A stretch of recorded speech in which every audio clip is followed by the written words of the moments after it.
Periphery just made a concept album about loneliness, and one of the tracks features a guest vocal performance so extreme, it might be the most brutal thing the band has ever recorded. Another track sounds like Radiohead doing an 80s action movie soundtrack. These are on the same album that's either visionary or a complete mess. And I'm going to tell you exactly which one it is. A Pale White Dot is their 8th record, and it's a genuine left turn from everything that came before it. The band that spent 20 years building a reputation on technical complexity and 10-minute progressive epics just put out 12 tracks where nothing exceeds 5.5 minutes. No grand cinematic closer, no signature polyrhythmic showpiece. Instead, baritone guitars tuned lower than they've ever gone, an acoustic instrumental finale, and a theme, loneliness, that was written before a single riff was played. Whether that restraint is the most mature thing the band has ever done or a frustrating step back, and that's the whole argument. And I came into this as someone who reviewed Periphery 5 on the channel and loved it.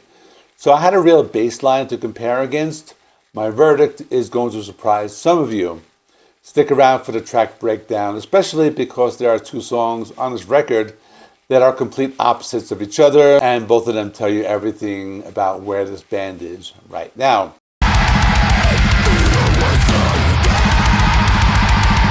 Quick version of where I'm coming from. Periphery 5, Djent is Not a Genre, was my entry point with this band. 70 minutes, 3 epics, 2 tracks over 11 minutes, an album that demanded everything from you and gave it all back. I covered it here and I loved it, so I walked into A Pale White Dot with real expectations and real questions.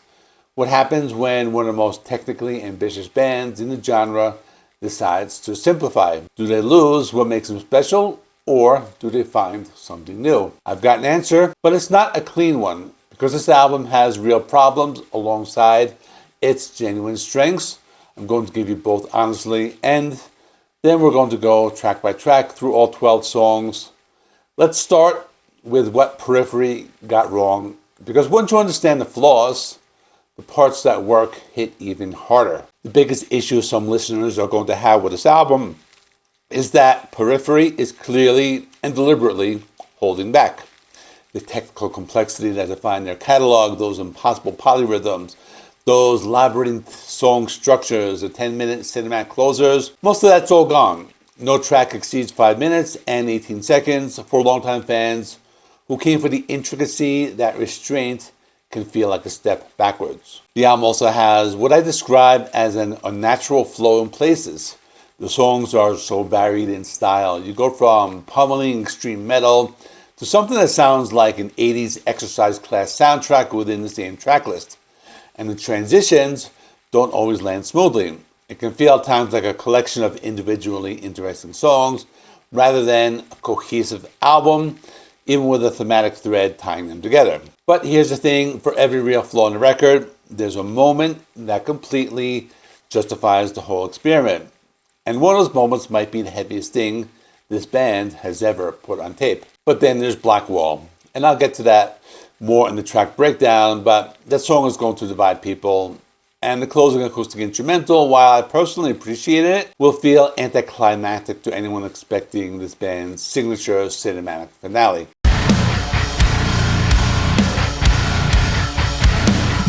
The lead single, Mr. God, was also a sticking point for a lot of people, with longtime fans calling it the weakest single the band has ever released.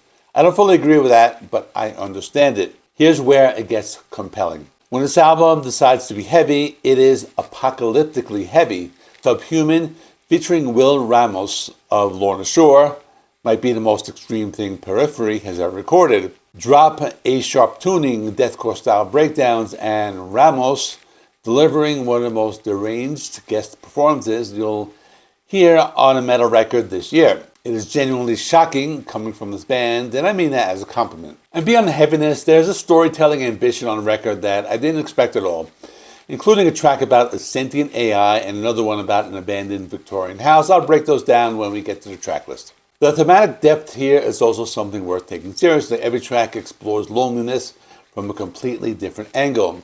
OCD, depression, divorce, quarantine, the death of loved ones, a sentient AI that can feel but not connect, an abandoned Victorian house that has witnessed a century of trauma. That's not just a concept album, that's genuine storytelling craft.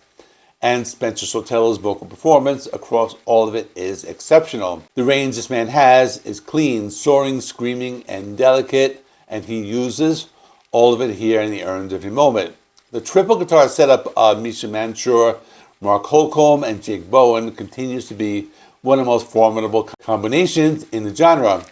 Even on a shorter, more accessible record, the instrumental craft is undeniable. 12 tracks. I'll tell you which ones are in the place, which ones had me confused, and which single track alone is worth the price of admission. Let's go track by track.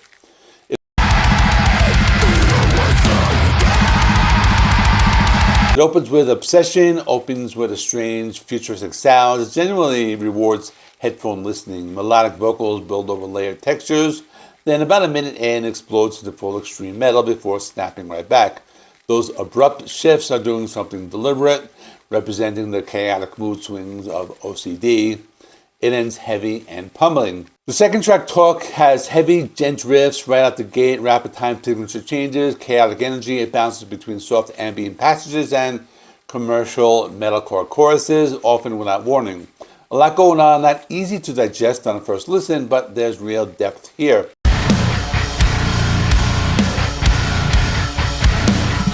Mr. God was one of the singles, starts with pummeling riffs and harsh vocals before shifting into electronic territory. The polyrhythmic drumming is the highlight, more accessible than typical Periphery, which is both its strength and the source of its backlash. I think it's a decent song, not their strongest single, but not as weak as some are saying. I think it's solid. Heaven on High opens with melodic riffing that genuinely remind me of an 80s Joe Satriani record. It's smooth, pop-leaning vocals, lots of electronic textures, very radio-friendly, probably the most mainstream song on the album. It stands out, almost feels tailored for a different audience entirely. The back third gets more extreme, but you're waiting a few minutes to get there. I had mixed feelings, but the musicianship is top-notch throughout. We're about halfway through the track list, and this is where the album gets genuinely unpredictable.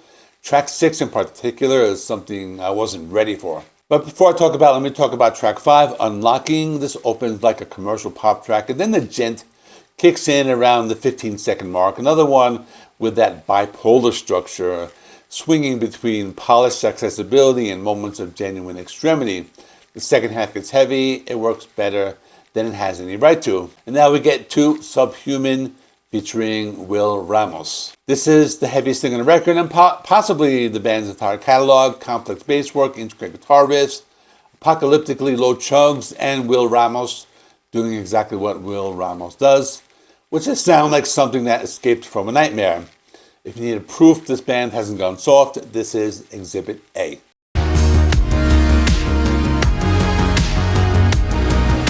Now it's time to talk about Black Wall, and this one's strange. It sounds like Radiohead crossed with an 80s action movie synth score, fully electronic, those screams, dreamy and weird, kind of ambient, but at an elevated tempo. I didn't know what to make of it on first listen. It's the most divisive track in the album. I can see the argument that it doesn't fit, but I also think it might be the kind of song that reveals itself over time. So I'm still sitting with it. I'm really not sure about it. Track 8 is where the album finds its footing again after that detour, and it's one of the best things on the record, so I'm going to talk about that right now. And track 8 is called Malevolent. This is where they come back. Classic Djent sound, clean and harsh vocals, polyrhythmic drumming, moments of genuine speed and extremity.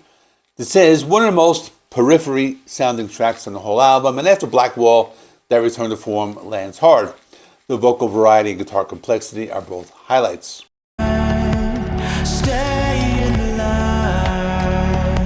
And then track 9, Carry On, starts as a soft ballad with clean singing and electronic rhythm elements. Modern pop influence is strong here. Like several other tracks, it flips abruptly into more extreme territory before returning to the quieter sound.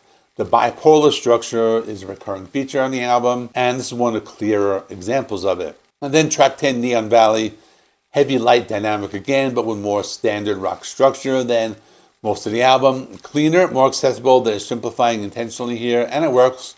Pop vocal samples show up. The second half gets intense briefly before pulling back. It's a very good song. But I have 2 tracks left.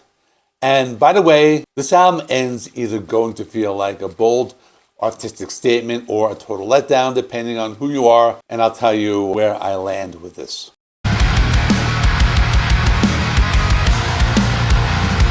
Track 11, Everyone Dies Alone, post-punk energy mixed with modern pop sound, then heavier melodic metalcore, hardcore screams.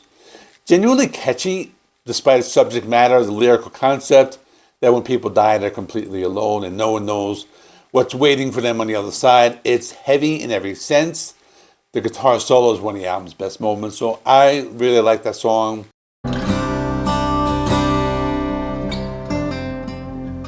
And the closer, A Pale White Dot. It's a fully acoustic instrumental with some orchestration. It's simple, it's quiet. For a band of this technical complexity, it's practically a radical statement. I'm a fan of acoustic music, so I liked it a lot. Some might find it anticlimactic, but that's probably the point.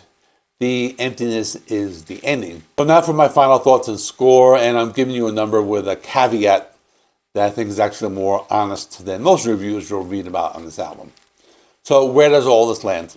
I want to be clear about something first. This is essentially a first impression review. A Pale White Dot is a kind of album that really requires multiple listens to fully digest it all, and I think my score could move in either direction as I spend more time with it. That's not a hedge, it's just the reality of reviewing music this layered on a deadline, because we all know we have to have these reviews out within a few days because that's what people want. So with that said, here's where I am right now. It's a more accessible, more emotionally direct, and in some ways more ambitious Periphery record than anything they've done before. The decision to build an entire album around a single concept, to write the themes for the music, to make every track a different entry point into the same emotional landscape, that's a mature, confident, creative choice, and more often than not, it pays off. Here's my actual verdict, and where I think it sits against everything else Periphery has done. The downsides are real, the flow is occasionally awkward, the pop moments will bother some listeners, the absence of classic Periphery epic closer leaves a certain kind of fan cold, and Blackwall remains genuinely puzzling even after multiple plays. But when the album is great, Subhuman, Malevolent, Obsession, Everyone Dies Alone, it's really great. Spencer Sotelo might be turning in the best vocal performance of her career, and the heaviest moments in the record are as heavy as anything in progressive metal right now. So my score is going to be 8.5 out of 10, but I want to be honest, it might go up to a 9, or it might go down to an 8, depending on where it lands after I spend more time with it. As a first impression, 8.5 is my score, and I think that's pretty good. So that's my take on Periphery, The Pale White Dot. If you're a longtime fan, I want you to know, or I want to know, where does this one sit with you in the catalog. Check out this review of Periphery 5, which I did a couple years ago. I believe this came out in 2022. So you can check that out next. Thanks for watching. Please like this video. It helps me with the YouTube algorithm. Please subscribe if you're not already. I do rock and metal reviews, rankings, and more. Thanks for watching. See you in the next one.